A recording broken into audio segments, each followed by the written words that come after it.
Hello दोस्तों, कैसे हैं आप लोग। उम्मीद करता हूं अच्छे ही होंगे। आप लोगों का स्वागत है आपके इस channel real story with Shubham में। आज मैं आप लोगों के लिए एक और नई कहानी लेकर आया हूं।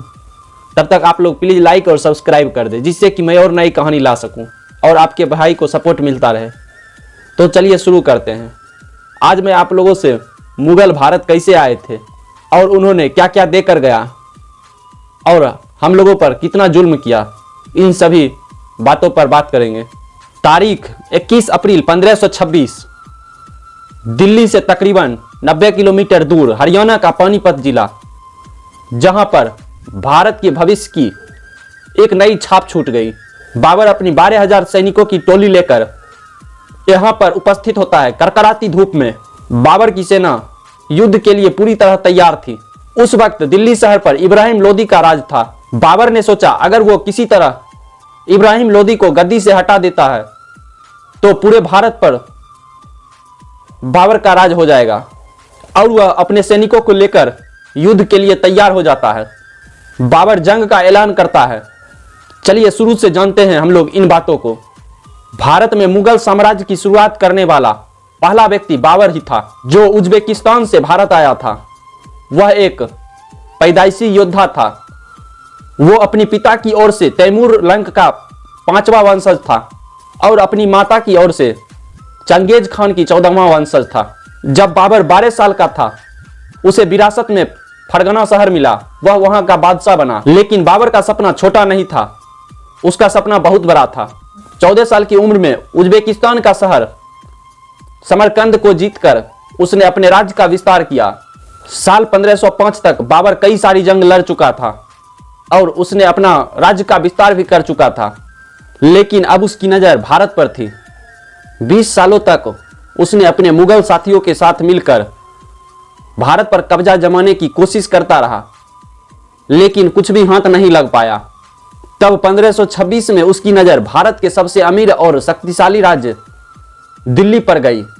बाबर ने सोच लिया, अगर भारत पर राज करना है तो दिल्ली को जीतना होगा। दिल्ली पर इब्राहिम लोदी का राज था। बाबर ने इब्राहिम लोदी से जंग का ऐलान कर दिया। लोदी की सेना बहुत बड़ी थी, करीब 1 लाख जवान और 1,000 हाथी, और वहीं बाबर की सेना बहुत ही छोटी, सिर्फ 12,000 सैनिक। बाबर यह जान चुका था, फिर भी डटा रहा। बाबर ने युद्ध की सही रणनीति पर चलने का फैसला किया और वह इस बात में बहुत ही कुशल था। वह युद्ध से 1 सप्ताह पहले ही पानीपत पहुंच चुका था और अपने हिसाब से सैनिकों की छोटी छोटी टुकड़ी लगा दिया। बाबर की सेना में करीब 4,000 तीरंदाज और 1,000 बंदूकधारी भी थे। इसके अलावा बाबर के पास वो हथियार भी था जिसके बारे में इब्राहिम लोदी कभी सोच भी नहीं सकता था। वो हथियार चलती फिरती आग बरसाने वाली तोपें थी। हिंदुस्तान की जंग में सबसे पहले तोप का इस्तेमाल करने वाला बाबर ही था, इसलिए उस समय तक किसी को नहीं पता था इस हथियार से लड़ा कैसे जाएगा। बाबर भी ऐलान कराया, लेकिन उसके अंदर कम सैनिक होने की वजह से डर बना था। 21 अप्रैल 1526 शुक्रवार को लंबे समय तक जंग चलने के बाद इतनी बड़ी सैनिक होते हुए भी इब्राहिम लोदी बाबर की जाल में फंस गया। लोदी के 1 लाख जवान और 1,000 हाथी होते हुए भी बाबर के 12,000 सैनिक के सामने टिक न सके और उन्हें घुटने टेकने पड़े, जिसका सबसे बड़ा कारण बाबर की सेना में निडर सैनिक तो थे ही, उसके साथ तोपों की आवाज से लोदी के सेना में भगदड़ मच गई। कुछ सैनिक जंग का मैदान छोड़कर भाग गए, कुछ वहीं पर अपना दम तोड़ दिए। तोपों की आवाज इतनी तेज थी कि लोदी के हाथी अपने ही सैनिक को कुचलकर भागने लगे। आधी सेना तो ऐसे ही ढेर हो गई। ऊपर से बाबर के तीरंदाज सैनिकों ने लोदी के भागते सैनिक पर तीरों की बौछार कर दी और इनके पास जो 1,000 बंदूकधारी थे वो लोदी के तीरंदाजों को ढेर कर दिए। इब्राहिम लोदी भले ही कितना भी ताकतवर क्यों ना हो, लेकिन उसने एक बड़ी गलती कर दी जो ताकतवर लोग करते हैं, यह कि सामने वाले को कमजोर समझ लिया। इब्राहिम लोदी यह भूल गया था उसकी सेना में सैनिक है तो बाबर की सेना में खतरनाक और बंजारे लड़ाके, जिन्हें जिंदगी और मौत के सामने कुछ भी समझ नहीं आती। ऊपर से बाबर की सेना में गजब का भाईचारा। इन सब के बाद बाबर युद्ध जीत गया और इब्राहिम लोदी मारा गया। इसी के साथ भारत का भविष्य भी बदल गया। अगर उस दिन यह घटना नहीं होता तो आज दिल्ली का लाल किला और आगरा का ताजमहल नहीं होता, आज भारत कुछ और होता। इस लड़ाई को पानीपत का पहला युद्ध कहा जाता है। इस युद्ध की जीत के बाद भारत में मुगलों की एंट्री हो चुकी थी। बाबर को एक कुशल लड़ाके के रूप में जाना जाने लगा। 12,000 सैनिक से 1 लाख सैनिक पर जीत हासिल करना कोई मामूली बात नहीं था। बाबर एक अच्छा लेखक भी था। भारत में राज करने वाले कितने आए और गए, लेकिन मुगल साम्राज्य एक ऐसा था जिसने अपना छाप छोड़ गया। भारत में मुगल साम्राज्य का शुरुआत करने वाला बाबर ही था। बाबर ने दिल्ली में मुगल साम्राज्य का विस्तार करने में कोई कसर नहीं छोड़ा।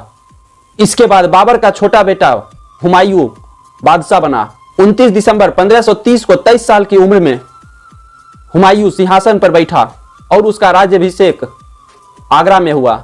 लेकिन हुमायूं का जीवन संघर्ष से भरा रहा और 26 जून 1539 में हुमायूं चौसा के युद्ध में शेरशाह सूरी से हार गया और किसी तरह जान बचाकर भागने में सफल हो पाया।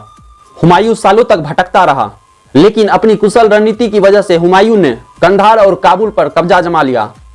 30 जुलाई 1555 में हुमायूं दोबारा दिल्ली पर जीत हासिल कर लिया। हुमायूं अफीम का बहुत शौकीन था, यही उसके मौत की वजह भी बना। अफीम के नशे में सीढ़ियों से गिरने की वजह से इनकी मौत हो गई। उसके बाद अकबर का राज हुआ। अकबर सभी धर्मों का सम्मान करता था। अकबर के दरबार में हिंदुओं को सम्मान मिलता था और हिंदुओं को ऊंचे पद भी मिलते थे। एकता बनाए रखने के लिए अकबर ने हिंदू लड़की जोधाबाई से शादी भी की और अकबर ने कभी भी जोधाबाई को मुस्लिम धर्म अपनाने के लिए जोर जबरदस्ती नहीं किया।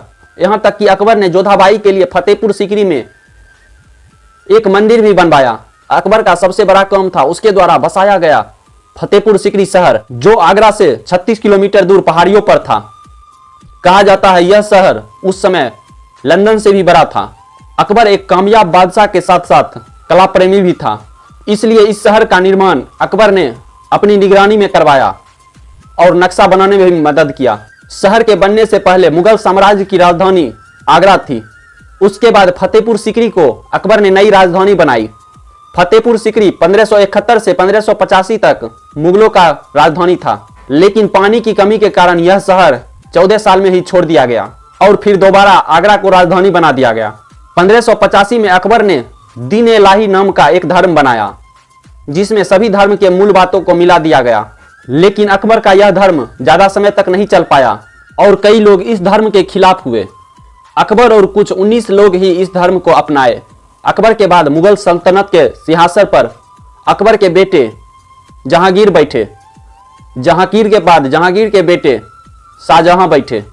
शाहजहां ने भारत को एक अनोखी चीज ताजमहल दिया, जो कि दुनिया के 7 अजूबों में से एक माना जाता है और इसकी खूबसूरती इतनी बेहतरीन है कि इसे देखने लाखों लोग आगरा जाते हैं।